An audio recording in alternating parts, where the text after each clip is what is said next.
Hello friends, welcome to my channel. మనం ఈ వీడియోలో జొన్న అంబలి ఎలా తయారు చేసుకోవాలో చూద్దాము. మామూలుగా జొన్న పిండితో అంబలి చేసుకుంటాం కదా, అలా కాకుండా డైరెక్ట్గా జొన్నలతోనే ఎలా అంబలి చేసుకోవాలో చూద్దాము.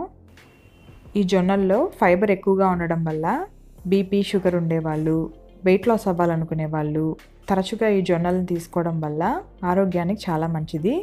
ముందుగా ఈ జొన్నలతో అంబలి ఎలా తయారు చేసుకోవాలో చూద్దాము. ముందుగా ఒక కప్పు జొన్నలు తీసుకుంటున్నాను.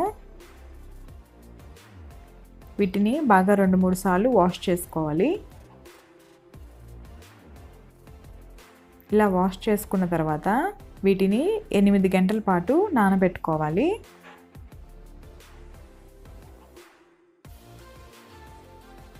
ఎనిమిది గంటల తరువాత జొన్నలు ఇలా బాగా నానిపోయాయి. ఇప్పుడు వీటిని మిక్సీ జార్లో వేసుకుంటున్నాను.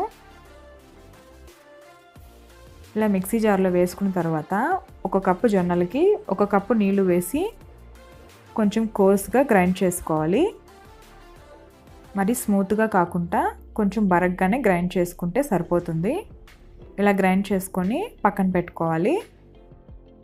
తర్వాత నేను ఇక్కడ 6 కప్పుల నీళ్లు తీసుకొని ఇలా మరిగించుకుంటున్నాను. అందులో 1/2 టేబుల్ స్పూన్ జీలకర్ర వేసుకుంటున్నాను. 1 కప్పు జొన్నలకి 7 కప్పులు నీళ్ళు సరిపోతాయండి. నేను 6 కప్పులు గిన్నెలో తీసుకున్నాను. మిగతా 1 కప్పు నేను మిక్సీలో గ్రైండ్ చేసుకునేటప్పుడు వేసుకున్నాను. టోటల్గా నేను 7 కప్పుల దాకా తీసుకున్నాను. తర్వాత వాటర్ కొంచెం బాయిల్ అయ్యాక ఇప్పుడు మిక్సీ జార్లో ఉండే పిండిని తీసుకొని కొద్దిగా వేసుకుంటూ ఇలా గరిటెతో కలుపుకుంటూ ఉండాలి. ఇలా కలుపుకునేటప్పుడు ఫ్లేమ్ని లో ఫ్లేమ్లో పెట్టుకొని కలుపుకోవాలండి, లేకుంటే అడుగు అంటుకుంటుంది. ఇలా ఇప్పుడు ఇది పల్చగా ఉంది కదా, ఇది కొంచెం దగ్గర పడే వరకు మనం ఉడికించుకోవాలి. ఇది 15 నుంచి 20 నిమిషాలు ఉడికితే సరిపోతుంది. ఎందుకంటే 8 గంటల పాటు నానబెట్టుకున్నాం కదా, అందుకే 15 నుంచి 20 నిమిషాలు ఉడికితే సరిపోతుంది. అప్పుడప్పుడు ఇలా మూత పెట్టుకొని మధ్య మధ్యలో కలుపుకుంటూ ఉడికించుకోవాలి.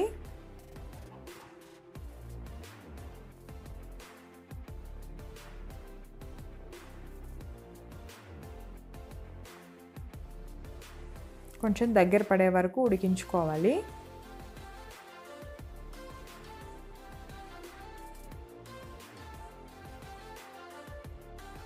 అంతే అండి, దగ్గర పడింది. ఇప్పుడు నేను స్టవ్ ఆఫ్ చేస్తున్నాను.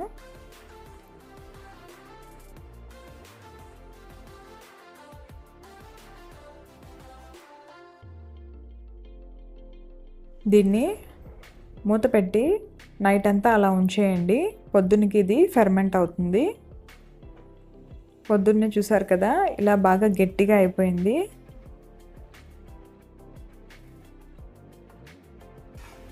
తర్వాత ఒక గిన్నెలోకి కొద్దిగా తీసుకొని కలుపుకుంటున్నాను. నేను మొత్తం దాంట్లోనే కలిపేయట్లేదండి. ఇలా ఒక గిన్నెలోకి కొద్దిగా తీసుకొని కలుపుకుంటున్నాను. ఇలా తీసుకున్న తర్వాత ఒకసారి బాగా స్మాష్ చేసుకోండి.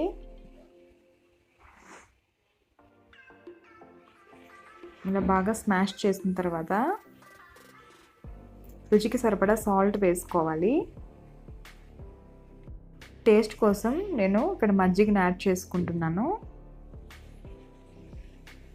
ఇది మొత్తం ఒకసారి బాగా కలుపుకోవాలి. ఇది గంటెతో అన్నా కలుపుకోండి, లేకుంటే ఇలా బీటర్తో అన్నా బాగా బీట్ చేసుకుంటే ఎటువంటి ఉండలు లేకుండా ఉంటుంది. అంతే అండి, జొన్న అంబలి రెడీ అయిపోయింది. నేనైతే ఈ కన్సిస్టెన్సీలో కలుపుకున్నాను. మీకు కావాలంటే ఇంకొంచెం లూజ్గా కూడా కలుపుకోండి. మీరు కూడా తప్పకుండా ట్రై చేయండి. ఇది ఆనియన్స్ కాంబినేషన్తో సర్వ్ చేసుకుంటే చాలా టేస్టీగా ఉంటుంది.